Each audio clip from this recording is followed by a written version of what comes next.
All right, so today we're diving deep into Paulo Coelho's The Alchemist. You know, that book that seems to have touched so many lives. It's about this shepherd, Santiago, who starts having these incredibly vivid dreams about treasure buried through the pyramids of all places. Talk about a sign, right?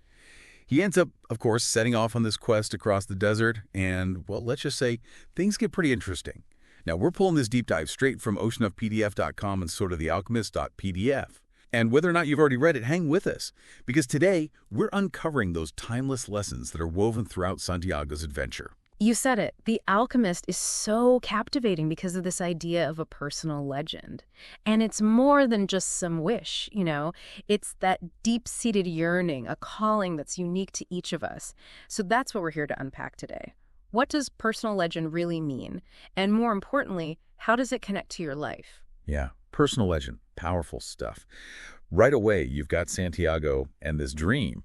But Coelho, he drops all these other signs throughout the story. It's like he's leaving breadcrumbs. Take the scarab beetle, for instance.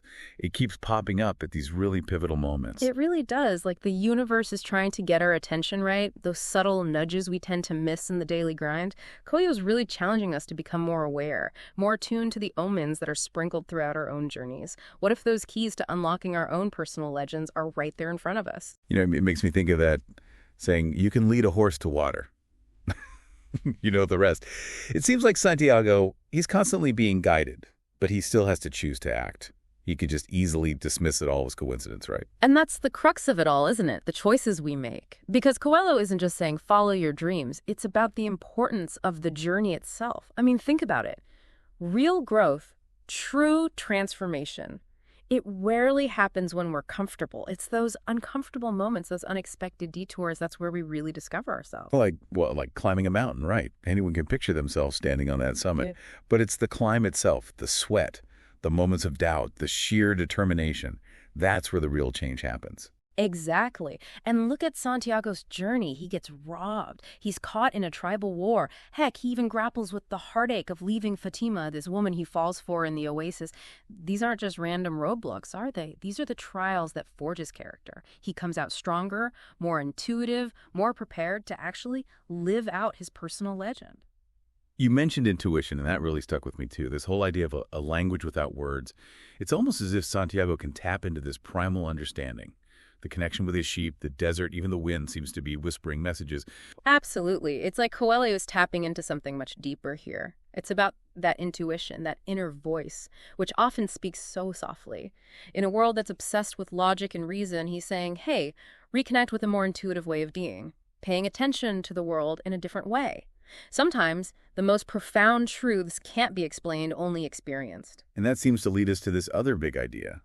The soul of the world, this concept that we're all interconnected, part of something so much bigger than ourselves. It's pretty mind-blowing when you actually stop and think about it. It really is that undercurrent of energy that flows through everything, connecting us in ways we might never fully grasp. And recognizing that, it can change everything. Suddenly, challenges become opportunities. And even the smallest actions we take have this ripple effect, impacting the world in ways we may never fully realize. That story, the one about the oil and the spoon, it really makes you think, how often do we get so fixated on some kind of reward that we totally miss the beauty of what's right in front of us? Yeah. It's a good reminder to just, slow down and actually appreciate the journey. I agree. And Coelho, he definitely doesn't let us forget about those challenges. Take Santiago's encounter with those tribal wars in the desert. I mean, talk about a test of commitment. Yeah. He could have easily just walked away, chosen safety over all that uncertainty and risk. But no, he pushes forward, trusting that the path, even if it seemed dangerous, was leading him exactly where he needed to be. That takes guts. It really makes you wonder, what are we willing to endure for our own personal legends? Are we even willing to step outside our comfort zones to face those fears, even when it's uncomfortable, even when it, hurts? Those are the tough questions, aren't they? And Coelho, he wants us to face those questions head on. This isn't some fairy tale he's spinning. He's showing us that going after those dreams, that true purpose, well, it takes courage, it takes resilience, and it takes a willingness to embrace the unknown. And that probably means challenging what we think we're even capable of, don't you think? Remember when Santiago doubts himself, doubts that he can even cross the desert, let alone find this treasure? The alchemist, though, he's the one who reminds him, the only limits we have are the ones we set for ourselves. That's the thing about the alchemist, isn't it? He's like this mirror for Santiago, reflecting back his potential, that inner strength. It's a powerful reminder that sometimes we need others to see that in us, to believe in us before we can truly believe in ourselves. And sometimes it really does take someone who sees the world a bit differently, who operates outside those everyday rules, to help us tap into that power. It's like they say, you can't see the picture when you're the one standing in the frame. We need that fresh perspective sometimes, right? A different angle to see our own lives clearly. Exactly. And the alchemist doesn't just stop at encouragement either. He gives Santiago tools, practical advice even, like when he tells him to listen to his heart. He's not talking about some cheesy, sentimental fluff. He means tapping into that deep inner wisdom, that intuition that often whispers to us. That quiet voice we try so hard to ignore sometimes, right? The one that knows what we want, what we're truly capable of, even when our heads are telling us something else entirely. It's about learning to trust that voice. Trust our gut, And that takes practice, it takes discernment. It means being willing to tune out the noise of everything around us and actually listen to that internal compass. But what about when that compass points us in a direction we totally didn't expect? Like when Santiago meets Fatima in the oasis. I mean, he falls head over heels, even considers giving up his whole quest to stay with her. Right. That's where things get really interesting. Coelho could have taken the easy route and made Fatima this obstacle, this thing that gets in the way of Santiago's personal legend. But he doesn't. He shows us that love, real love, it doesn't hold us back from our dreams. It actually gives us the power to chase after them. It's like Fatima gets it.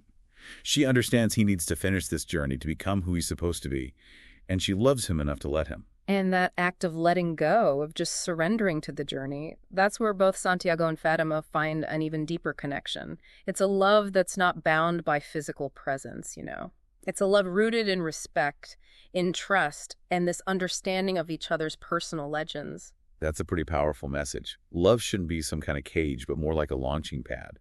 This source of strength and support as we go after our dreams. Absolutely. And it speaks to that idea of interconnectedness again, doesn't it? Our personal legends aren't just about us. They're about the impact we have, the inspiration we spark just by pursuing what we love, by living authentically. So we've got these signs guiding us, challenges shaping us, love empowering us. But what about the treasure itself? Is it really just about finding some chest full of gold at the end of it all? See, that's where Coelho takes us deeper. That treasure, that gold. It's not really about the material stuff, the riches. It's about the transformation that Santiago goes through to get there. So it's more like, what, a metaphor? Exactly. It represents the wisdom, the self-discovery. It's about the journey, not the destination. Okay, so if the treasure is the transformation itself, what happens after we've reached it? What happens after we've climbed that mountain, faced those fears, and come out on the other side?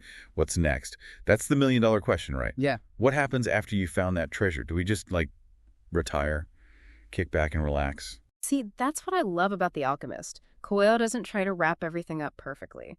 Remember how The Alchemist tells Santiago, the world speaks many languages?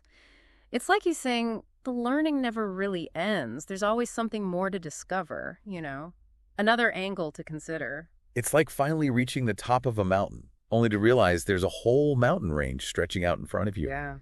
This journey, this pursuit of our personal legends, it's got to be ongoing, don't you think? It has to be. It's about always pushing ourselves a bit further, challenging those limits, and really embracing the unknown. And honestly, that can be scary, even when we've found some success along the way. It makes me think about that part where Santiago, even after he finds the treasure, he loses all his money again. You'd think he'd be totally crushed, ready to give up. But then he remembers those words. When you want something, all the universe conspires in helping you to achieve it. That's such a powerful statement, right? It's about trusting the process, even when it doesn't make sense. About having faith, not just in ourselves, but in our ability to overcome those setbacks and find a new way forward. It's like that saying, life is not about waiting for the storm to pass. It's about learning to dance in the rain. We're going to face challenges, no doubt. But what defines us is how we get back up. Exactly. And that's really the heart of what Coelho's getting at. The treasure, the riches, the outward achievements, they're temporary. It's about the journey within, the growth that truly matters. And that journey, we don't take it alone, do we? Think about it. Santiago's path is filled with people who both help him and, make things more difficult. So true. Our personal legends, yeah, they're unique to us, but we're not in this alone. We're constantly connecting, influencing each other, and being shaped by the world. It's like they say, if you light a lamp for someone else, it will also brighten your path. Our journeys, they're all intertwined. And sometimes that greatest treasure we find is the chance to help someone else discover their own. Beautifully said. And on that note, I think that's a perfect place for us to wrap up our deep dive into The Alchemist. Remember, life is a journey, not a destination. It's about trusting those whispers, embracing the unknown, and believing that the universe is conspiring to help us achieve our dreams. So what will you do today to take that next step on your journey?